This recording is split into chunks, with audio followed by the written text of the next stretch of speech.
खुलुमबाय स्टुडियो दं आं राजीव बसुमतारी मिरु इउपिपिएलनि गाहाय नेहाथारि राजु कुमार नार्जारिनि न'आव सिनाय मोनै दुथां सिखावफोरनि बे समाव सिखाव खावनाय जाथाय बे समाव जोबोरैनो दुखुनांथाव खौरां होनना बुंनांगोन दि थांनाय 14 एबा बैथि दाननि 14 खालारावसो मिरु इउपिपिएलनि गाहाय नेहाथारि राजु कुमार नार्जारिनि असे बिदाया रुंसारि जायो आरो बे रुंसारि जानायाव बाहागो लाहैनो न'आव थांनानै दंमोन आरो बे न'आव थांनानै थाहैनाय समाव बे खाबुखौ लानानै माखासे दुथां सिखावफोरा राजु कुमार नार्जारिनिफ्राय जा चन्द्रपारा ओनसोलाव बिथांनि न' दं बै बिल्डिंआव दरजाफोरखौ बुफाय बुसि खालामनानै माखासे बाकसफोरखौ बुफाय बुसि खालामनानै गोबां गहेना सनानि गहेना लांना थांनायखौ बे समाव फोरमायदों। नंगौ खमैबो 30 ग्राम दिनैनि समाव बे 30 ग्रामनि बेसेना 5 लाख सनाखौ बे समाव सिखावफोरा खावना लांनायनि बे समाव बाथ्रा फोरमायदों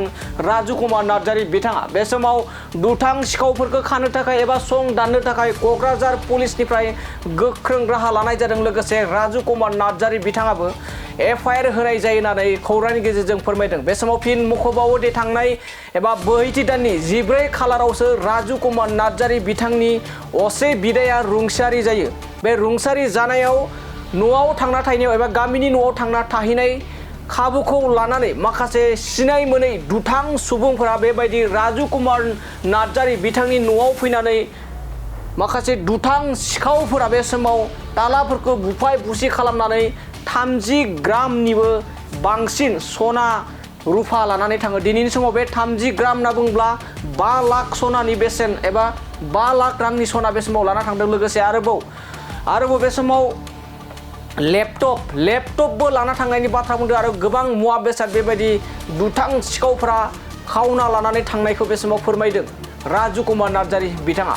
दानिया फैदो बिदिब्ला राजु कुमार नार्जारि बिथाङा गावनि दुखुथिया समाव जाय समाव दुखुजों साग्लोबदों बै समावनो माखासे दुथां सिखावफोरा बे खाबुखौ लानानै रावबो गैयै समाव खाबु लानानै दुथां सिखावफोरा माबायदि मा खावना लांदों जों राजु कुमार नार्जारि बिथांनिफ्राय जों आबुङै खोनासंना लादिनि।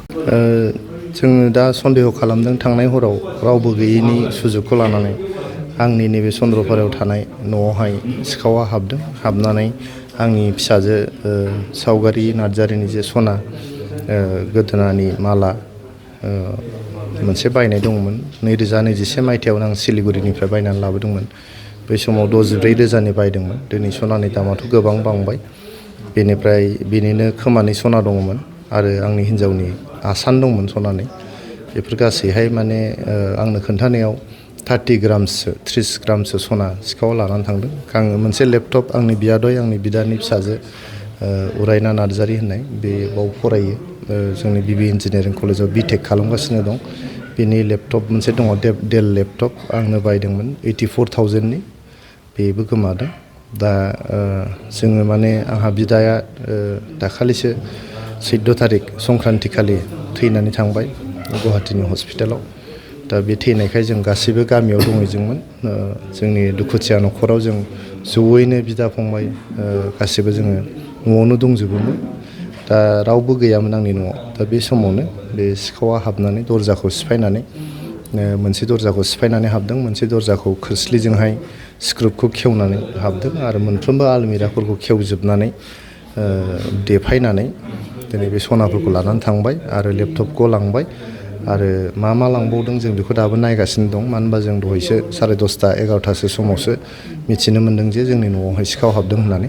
दा बे सिखाव हाबनाय खामानिया जोबोद माने निन्दा होथावथाव जादों। ओरैहाय जोङो माने बिदा गोमाजानानै जोबोद दुखुआव बायग्लिनानै न'आव दंबाय थायोमोन।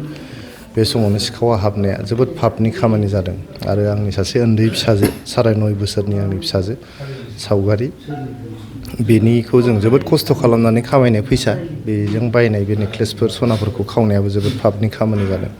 दा आङो पुलिस एडमिनिस्ट्रेसनखौ खावलायदों जाहाथे सिखावखौ थाबैनो हमनानै जाहाथे साजा होयो आरो आं इसोरनावबो खावलायो, इसोरनावबो आर'ज गाबो बे जे पापनि खामानिखौ मावदों जोंनि दुखुथिया न'खरनि जे बायग्लिनाय समाव बेबायदि सिखाव खामानिखौ जे मावदों बियो जोबोद पापनि खामानि। आं सान्दों इसोरा सानसे समावबाबो साजा होगोन सिखावखौ।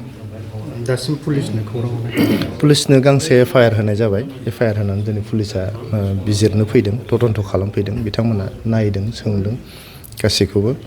आं सानो पुलिसा क'क्राझार पुलिसा थाबैनो सिखावखौ हमनो हागोन आरो नांगौबायदि साजाखौ होगोन।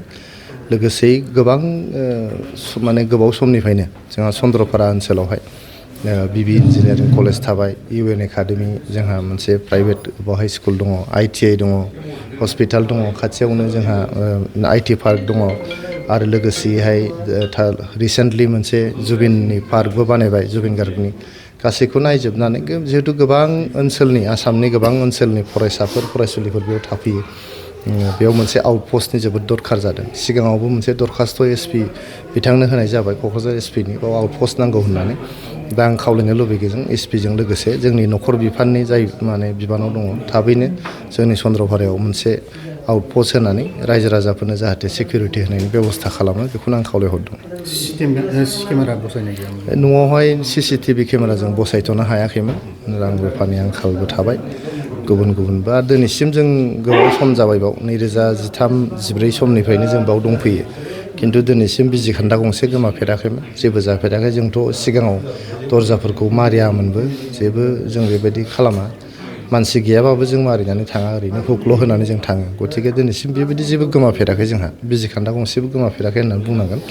दा थांनाय हरनि जे बे जाथाय, सिखावनि जाथाय, जोबोद दुखु गोनां। स्पेसियेलि जेराव आंहा न'खराव मानसि थैदों, बे मानसि थैनाय समाव बे सिखावा जे बेबायदि खावफैगोन, बेबायदि बिखा बिख्लो गैद्रायै, अननाय गैद्रायथारै सिखाव जे बेबायदि माने जागोन, बेबायदिखौ जों साननोनो हाया। आं सानदों इसोरा बेनि थाखाय बे सिखावनो नांगौ रोखोमनि साजा होगोन।